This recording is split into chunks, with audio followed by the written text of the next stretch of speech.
Hello everyone, আসসালামু আলাইকুম। আপনারা কেমন আছেন সবাই? আমরা সবাই আলহামদুলিল্লাহ আল্লাহর রহমতে আপনাদের দোয়ায় ভালো আছি। আজকে আমি একদম সকালে একটা মেজবানি খেতে গিয়েছিলাম। আমার ফুফি শাশুড়ির মেজবানি আর কি। আমাদেরকে পাহাড়ে উঠতে হয়েছিল। সেখানে কিভাবে লোক উঠতেছিল সেটা একটু আপনাদের দেখিয়ে দিলাম। আর আমাদের মেজবানিতে কিভাবে রান্না হয়, কীরকম হাঁড়ি নিয়ে রান্না হয় সেটা একটু আপনাদের দেখিয়ে দিচ্ছি।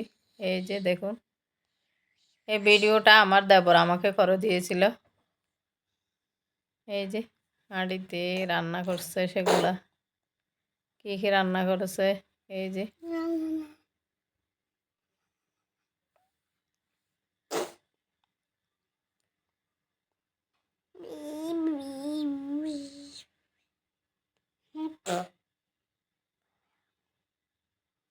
এই যে এখন আমরা খেতে বসছিলাম আর কি।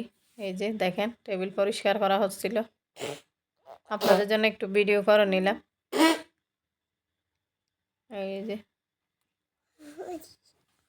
যে আমি নিজেকেও একটু দেখিয়ে দিলাম। এখানে ভাত খেতে বসছি তো সেটা। এখন ভাত দিয়েছে, প্রথমে মেজবানি ডাল দিয়েছে আর কি, এরপর মাংস দিয়েছে। এই ভিডিওটা করতে সাহস পাই নাই, কারণ সবাই গ্রামের মানুষ, তো আমি যদি ভিডিও করি তারা আনইজি ফিল করতে পারে। এই যে দেখেন কি সুন্দর জায়গা, একদম পাহাড়ে উঠছিলাম আর কি, অনেক উঁচু পাহাড়। আপনাদের দেখাবো কীরকম পাহাড় থেকে নিচে তাকালে কীরকম মনে হয় সেটা দেখেন। এই যে পাহাড় থেকে মাটি কেটে ফেলছে, তো একদম কতটুকু নিচে দেখেন না কি সুন্দর। এখানে পাহাড় থেকে এখানে দৃশ্যটা আমি আপনাদের জন্য একটু ধারণ করে নিলাম। আমরা ইউটিউবাররা কেমন জানেন তো, যেখানে যাই সেখানেই ভিডিও করি। এই যেখানে ভিডিওটা করে নিলাম, পরিবেশটা অনেক বেশি ভালো লাগছিল। মানুষ মানে আমাদের মেজবান থেকে কে কে চলে যাচ্ছিল, যে একদম পাহাড়ের উপরে আমার ফুফি শাশুড়ির বাসা আর কি, বাড়ি। সেখান থেকে আমি একটু আপনাদের জন্য ভিডিও করে নিলাম। আর মেজবানির বিস্তারিত এগুলো দেখালে তো আমি কালকে যেতে হতো, কিন্তু আমি আজকে সকালে একদম 7টায়, এগুলো সকালেই খাবার আরম্ভ হয়েছিল 7টার দিকে। আমি বাসা থেকে 7টার দিকেই চলে গেছিলাম। এই যে দেখেন বাজাট খুব সুন্দর লাগছিল, সবুজ একদম সেটা। আর আজকে এরপর আমি এখান থেকে এসে দুপুরের জন্য লটে মাছ রান্না করেছিলাম। আজকে আমি কিভাবে এই লটে মাছটাই তো বেশি মজা হয়েছিল, লটে মাছের ভর্তা করছিলাম আর কি, ভর্তা ভাজি। এই যে এখন আমি পেঁয়াজটা দিয়ে দিয়েছি, এটা ভালো করে ভেজে নিয়েছি আর কি। সেটা আমি বেশি ভাজা দেখালে তো ভিডিওটা অনেক বড় হয়ে যাবে। এখন কষিয়ে নিয়েছি, এখন শুকনো মশলাগুলো দিয়ে দিচ্ছি আর কি।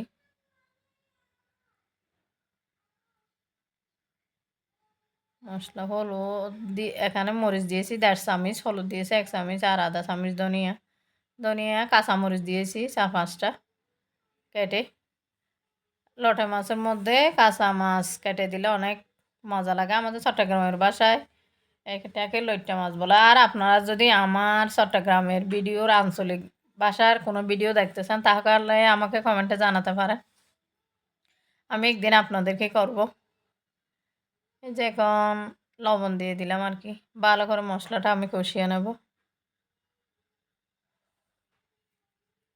ভিডিওটা বেশি লম্বা করে না, একদম শর্টকাটে করে নিয়েছি। লটা মাছ হচ্ছে আমার অনেক বেশি ফেভারিট, আমার হাজব্যান্ডেরও ফেভারিট। একদম তরতাজা লটা মাছ কিনে আনছিল আর কি। মশলাটা ভালো করে কষিয়ে নিয়েছি, একদম তেল উপর উঠে গেছে। আবার মাছগুলো দিয়ে দেবো, ধুয়ে রাখা মাছ। খেতেও সহজ, মানে বেশি ধুতেও হয় না, কাটতেও কষ্ট নেই, একদম এই মাছটা খেতে যেমন সুস্বাদু, সব কিছু কাজটাও সহজ।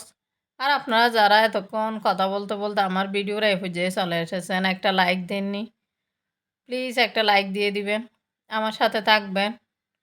আর যারা আমাকে সাবস্ক্রাইব করে অলরেডি আমার সাথে আছেন তাদেরকে অসংখ্য ধন্যবাদ, আপনারা আমাকে অনেক বেশি সাপোর্ট করছেন। আপনাদের ছাড়া আমার এতটুকু আসা সম্ভব হতো না। আর যারা নতুন আমার ভিডিও দেখছেন এখনও সাবস্ক্রাইব করেননি, প্লিজ আমার চ্যানেলটি সাবস্ক্রাইব করে দিবেন। আর যারা নতুন অডিয়েন্স তারা অবশ্যই আপনারা যারা লাইক দিতে জানেন না, সেখানে লাইকের একটা অপশন আছে, সেখানে আপনারা একটা হাতের আঙ্গুল দিয়ে চাপ দিলে সেটা লাইক হয়ে যাবে, একটা লাইক দিয়ে দিবেন প্লিজ। আমার মাছটা রান্না হয়ে গেছে। এই যে না রান্না এখন একটু ব্লক চলে আসছে আর কি। এই যে এখন হয়ে গেছে আর কি। এখন আমি হলুদের পাতা দিয়েছি এসে আর কি। আপনারা চিনেন কিনা জানি না, হলুদ গাছ আছে না, হলুদ গাছের কচি পাতা আর কি, অনেক ভালো লাগে। এখন আমি একটু পুঁই শাক রান্না কলমি শাক রান্না করেছিলাম আর কি। পুঁই শাক সরি, কলমি শাক রান্না করেছিলাম, সেটা একটু করে ভিডিও করেছিলাম, সেটাও আপনাদের জন্য একটু শেয়ার করেছি। আজকে আপনাদের জন্য আরেকটা রেসিপি থাকবে, সেটা হচ্ছে আমি কিভাবে কোরবানির শুকিয়ে যাওয়া মাংসগুলো বা ভেজে খাই আমরা চট্টগ্রামের মানুষগুলো, সেটা একটু আপনাদের দেখিয়ে দেব। আমি জানি এখানে আমার এই পেঁয়াজগুলো হওয়ার পর আমি শাকগুলো দিয়ে দিচ্ছি। এখানে অনেকগুলো শাক ছিল, 2 আঁটি পরিমাণ শাক আর কি। আর কলমি শাক তো বাছলে অনেক বেশি মজা। এগুলো শুকিয়ে একটু হয়ে যাবে, লবণ দিয়ে দিলাম।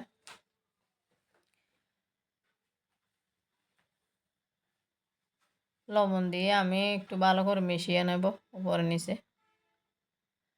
আমাদের চট্টগ্রামের মানুষ কীভাবে জোড়া মাংস ভাজি করে সেটা দেখিয়ে দেবো আর কি। আমি জানি আমার অনেক চট্টগ্রামের আপনারা আমার ভিডিওটা দেখেন, আপনারা তো সেটা জানেনই। আর যারা জানেন না আমি তাদের উদ্দেশ্যে একটু শেয়ার করলাম আর কি। এখন আমি আরেকটা ফ্রাই প্যান গরম করে নিয়েছি আর কি।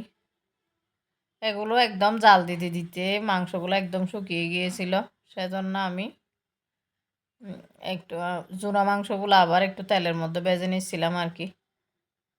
এখানে আমি বেশি পরিমাণ পেঁয়াজ নিয়ে নিয়েছি আর কি, আধা কাপ পরিমাণ। কাঁচামরিচ দিয়ে দিয়েছি, সেরা কাঁচামরিচ আর কি। আমি যেভাবে সহজ পদ্ধতিতে ভাজা করি আর কি। এখানে প্রায় 1 কাপ পরিমাণ পেঁয়াজ দিয়ে দিয়েছি, বেশি করে পেঁয়াজ দিতে হবে। আর কাঁচামরিচ দিয়ে দিয়েছি বেশি করে, লাল লাল কাঁচামরিচ একদম পেকে গেছে আর কি। আর আপনারা যারা এতক্ষণ ধৈর্য ধরে আমার ভিডিওর সাথে আছেন তাদেরকে অসংখ্য ধন্যবাদ। এখানে একটু আদা বাটা দিয়ে দিয়েছি, আদা রসুন বাটা। আপনারা যারা আমার পুরাতন ভিডিও দেখেন তারা তো জানেনই, আমি আদা রসুন একসাথে পেস্ট করে ফ্রিজে রেখে দিই, নর্মাল ফ্রিজে। লবণ আর সরিষার তেল দিয়ে রাখলে প্রায় 1 মাস 1.5 মাস পর্যন্ত ভালো থাকে, কোনো গন্ধ হয় না, কালারও চেঞ্জ হয় না।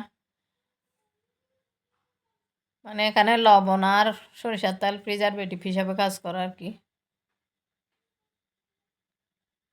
এই যে আমি পেঁয়াজটা ভালো করে ভেজে নিয়েছি, ভেজে নিয়ে আবার ওই যে মাংসগুলো আমি একদম ছোটো ছোটো করে নিয়েছি। এই যে দেখেন, কোরবানির মাংস এরকম জোড়া মাংস ভেজে খেতে অনেক বেশি মজা।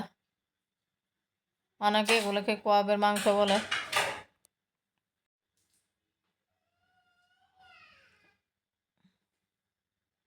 এই যে সবগুলো মাংস আমি এখানে দিয়ে দিয়েছি। এবার নেড়ে চেড়ে ভালো করে পেঁয়াজ মরিচ এর সাথে ভালো করে কষিয়ে নেব।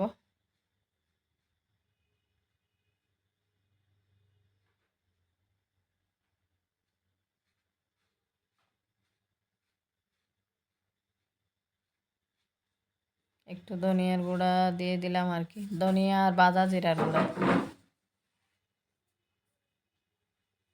এটা আমি ভালো করে মিক্স করে নেব। আপনারা যারা এই মুহূর্তে আমার ভিডিওর সাথে আছেন তাদেরকে অসংখ্য ধন্যবাদ আমার পাশে থাকার জন্য। আর একটা স্পেশাল গরম মশলা আছে, সেটাও দিয়ে দিয়েছিলাম বাকি করা আর কি। কোরবানির স্পেশাল মশলা করছিলাম আর কি, সেগুলো তো আপনাদের কাছে শেয়ার করা হয়নি, সময়ও পাই না, তখন অনেক বেশি ব্যস্ত ছিলাম। শাশুড় বাড়িতে যাওয়ার ব্যস্ততা, ব্যাগ গোছানো, মশলা তৈরি করা। আর আমি তো শ্বশুর বাড়িতে চলে যাই, এখানে কোরবানির প্রস্তুতির কোনো কিছুই আপনাদের দেখাই নেই। আমার সব প্রস্তুতিতে আমার শাশুড় বাড়িতে। আমি তো এখানে কিছুই করি নাই। আগে মশলা যেগুলো করছিলাম সেগুলো আর কি, কিছু শুধু গরম মশলাটা করেছিলাম, আমার তো আগের মশলা করা ছিল। আর আমার শাশুড় বাড়িতে তো এগুলা অনেক ব্যস্ত থাকি, তো এগুলো খুব একটা শ্যুট করা হয় নাই। গ্রামের বাড়িতে আপনারা যারা যান তারা তো জানেন, গ্রামের বাড়িতে সবসময় ভিডিও করা যায় না। তবুও আমার শাশুড়ি এরকম না, এখানে আমার ভিডিও করতে কোনো কষ্টই হয়নি। আমার শাশুড়ি এগুলো খুব একটা বুঝে না, আমি যে এখানে ইউটিউবে যে কাজ করি সেগুলো আমার শাশুড়ি বুঝে না। বলছে যে কী জন্য ভিডিও করো, কিছু বলি নাই, আমি এমনি হাসছি আর কি। আমার শাশুড়ি এমনি সহজ সরল মানুষ, তো খুব একটা এগুলো নিয়ে প্রশ্ন করে নাই। আর আমি ভিডিও শেষ পর্যায়ে চলে এসেছি। আসসালামু আলাইকুম। এখানে একটু শাক রান্না করেছিলাম, সেটাও একটু দেখিয়ে দিলাম।